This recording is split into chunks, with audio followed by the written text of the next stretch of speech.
আমার দোকানপাট সব তারা নিয়ে গেছে, নিয়ে আর এক জায়গায় বিক্রি করছে দোকান।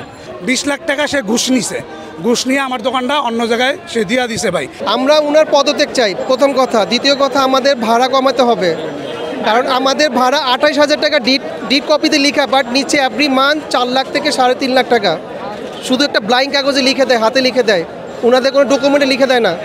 কেন হবে এটা? আমরা প্রতি মাসে লস দিয়ে যাচ্ছি। উনি আমাদের সাথে কোনো মিটিংয়ে বসতে চায় না। আমরা অনেক চেষ্টা করছি। বেসমেন্ট 1, 2 ওনাদের কোনো সিস্টেম নেই মার্কেটের। এটা লোক একটা নিরাপত্তাহীন গাড়ি পার্কিংয়ের জায়গা। সেই জায়গায় দখল করে মোবাইলের যতগুলো দোকান সব শেষ করে উনি জুলুমভাবে ভাড়া নেওয়া। উনি ভাড়ার কথা বলছে 200 স্কোয়ার ফিট, সেই জায়গায় নিতেছে 2,500 স্কোয়ার ফিট বা 3,2800 টাকা স্কোয়ার ফিট নিতেছে। মানে ওনার মন গড়া অত্যাচার করতেছে। না এসি ঠিক আছে, না কোনো কিছু। এসির মাধ্যমে সে টাকা বুক করে নিচ্ছে। রোজার মাসে একদিন এসি বন্ধ ছিল, সেই ক্ষেত্রে এসি সে প্রত্যেকটা মহাজনকে প্রত্যেকটা জমিদারকে সে 80,000 1 লক্ষ টাকা করে জরিমানা করছে। সে সম্পূর্ণ ভুয়া। সকাল 10টা থেকে রাত 8টা পর্যন্ত মার্কেট খোলা থাকবে। এর বেশি একটা মিনিট আমরা ডিউটি করবো না। লস খাইছি, লস খাওয়ার পরে ভাই আমি ব্যাংকের লোন লইয়া পুরো দেউলিয়া হয়ে গেছি। পুরো দেউলিয়া হয়ে আমি দোকানটা কোনো রকমের চালাইতেছিলাম। তারা কি করছে, আর এক জায়গায় দোকানটা তারা বিক্রি করে আমার জিএম সাহেব বলছে যে আপনি 3 বছর দোকান চালাবেন। তারপরের দিনকে আবার ডাক দিয়ে বলতেছে আপনি দোকান ছেড়ে দিবেন। আমি বললাম স্যার আপনি বললেন আমার দোকান চালাইতে, এখন আপনি ছেড়ে দিচ্ছেন। ভাই এত কথা শুনতে চাই না, আপনি দোকান থেকে বেরোন। এরা ভাই জায়গায় কাছে দোকানটা এরা নিয়ে বিক্রি করে ভাই জায়গায় কাছে দোকানটা নিছে। এরা একটা অ্যামাউন্ট দিছে তাদের, আমার ভাই মার্কেট থেকে বের করে দিয়া। এখন ভাই আমি পুরো দেউলিয়া।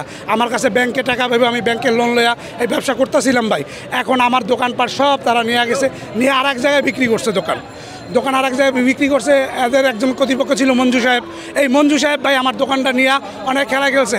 এই মঞ্জু সাহেব আমার দোকান থেকে 20 লাখ টাকা নিছে, 20 লাখ টাকা সে ঘুষ নিছে, ঘুষ নিয়ে আমার দোকানটা অন্য জায়গায় সে দিয়া দিছে ভাই। এখন আমি পুরো দেউলিয়া ভাই। এখন আমি চাকরি করি ভাই। এরকম শুধু আমার না ভাই, আপনারা জিজ্ঞেস করেন, অনেকজন হয়তো বা ভয়ে বলতেছে না, প্রত্যেক জনের এরকম হয় ভাই। দোকান নেওয়া যায় তারা জোর জবরদস্তি, যেই দোকানটা তারা টোপ ফালাইব সেই দোকান তারা নিব। বসুন্ধরাতে বললে ভাই পরবর্তীতে আমাদের নিয়ে ডাইকা মাইট তৈরি করে, হনুস্তানি করে, মার্কেট থেকে বাই করে দেয়, ডাইরেক্ট মার্কেট থেকে বাই করে দেয়। আর না হলে ভাই ধরতে গেলে আমাদের মাইরা হাত পা ভেঙা দেয়, মার্কেটে বাই করে দেয় ভাই। আমরা নিঃস্বাধীনভাবে আমরা বলতে পারি না ভাই। আমার দোকানটাতে ভাই, আমার দোকান থেকে যে দোকানটা নিছে ভাই, এই দোকানটার আমি কোনো বিচার পাই নাই, কোনো সুষ্ঠু বিচার পাই নাই। আমার যার দ্বারে যাই টেবিলে যাই, জিএম স্যারের দ্বারে গেলে পরে আসেন, এর দ্বারে গেলে পরে আসেন, এর কাছে যার কাছে যাই ভাই, আমি কোনো বিচার পাই নাই ভাই। আমার দোকানটা আমি ফেরত চাই ভাই। আজ থেকে আরও 2 বছর আগে আমার দোকানটা ভাই আমার কাছ থেকে নিয়ে গেছে। বর্তমানে এমন একটা বাজে সিচুয়েশন চলতেছে বা এখান থেকেও আমার মনে হয় গুলিস্তানের যে ফুডে ব্যবসা করে তাদের ব্যবসাটা ফ্রি তারা স্বাধীনতা পাইছে। আমরা যে বলতেছি যে আমরা স্বাধীনতা পাইছি, বসুন্ধরা কোনো স্বাধীনতা নাই ভাই।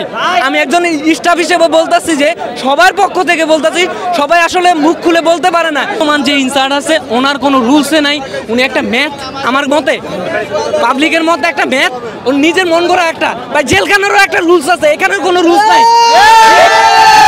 বন্ধ করে আমরা 8টা বাজে, সেই ক্ষেত্রে সে 9টা পর্যন্ত রাখা, হয়তো দেখা গেছে 5 মিনিট বাকি থাকতো, সে হিসাব বলতেছে ওনার যে সিকিউরিটি গার্ড দিয়ে বলতেছে 5 মিনিট 10 মিনিট বাকি থাকতে আপনার দোকান বন্ধ করতে পারবেন না। দোকান বন্ধ করলে তারা লাল তালা মারে তারা যা মন চায় তাই স্থগিত করে, তার আয়নার ঘরে নিয়ে তারা রিমান্ড করে। আমাদের যত স্টাফ ভাইদের কোনো কথা বলার কোনো সুযোগ নেই, এবং কি স্টাফ ভাই তো দূরে থাক, সে কোনো মহাজনকে অ্যালো করে না। ওনার যে সিকিউরিটি গার্ড আছে, ক্লিনার আছে, ক্লিনারের যা মূল্য আছে একজন 10টা মহাজনের সে দাম নেই।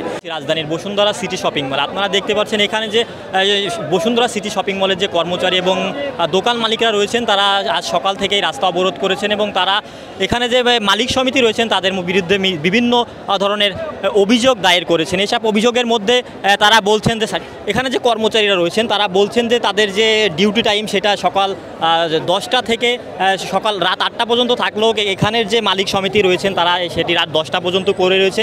এছাড়াও এখানে যে মালিক সমিতি রয়েছে সেই মালিক সমিতির বিরুদ্ধে বিভিন্ন অনিয়মের কথা তারা বলছেন এবং অভিযোগ করছেন। এটাও আমরা অভিযোগ পেয়েছি যে এখানে যে মালিক সমিতি রয়েছেন তারা যে বসুন্ধরার যে মালিক সমিতি রয়েছেন তারা তাদের কথা না শুনলে তাদের নীতিমতন আয়নাঘরে তারা অভিযোগ করেছেন আয়নাঘরের যেভাবে নির্যাতন করা হয় সেভাবে নির্যাতন করা হয়।